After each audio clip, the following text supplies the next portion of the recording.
and I hate to use the cliche, blind sometimes.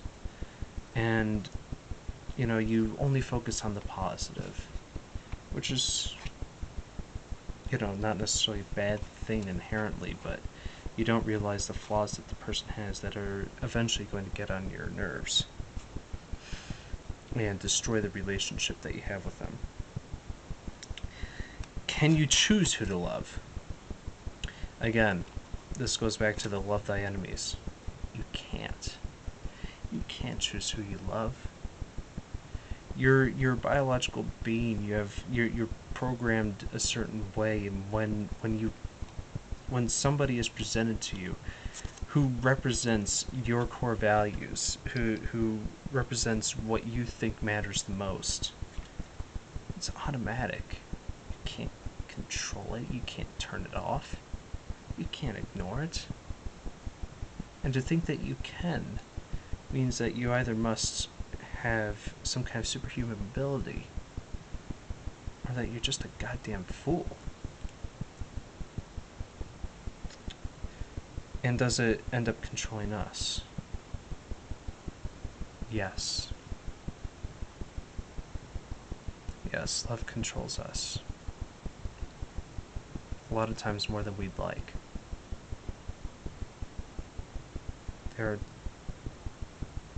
have been times when I almost wish that love didn't exist.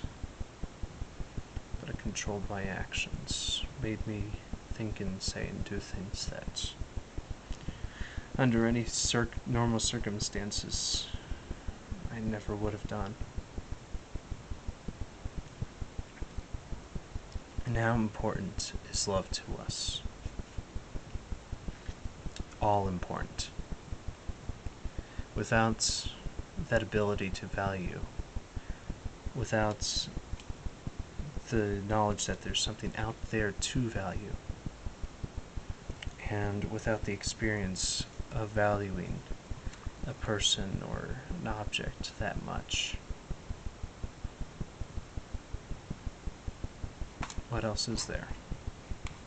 Without love, without that thing that you could live and die for, you have yourself, but, you know, if we only had ourselves, it'd be a lonely world. Humans are social beings. The interaction is one of the key components of our survival. So we need an incentive to interact, which is like respect, and most of all love. Anyway, I think I've been about as introspective as I can be for the night. We are expecting Orygyn's response tomorrow, no pressure Orygyn, and all the rest of you have yourselves a good week and a happy weekend. So, anyway, peace out everybody. Bye.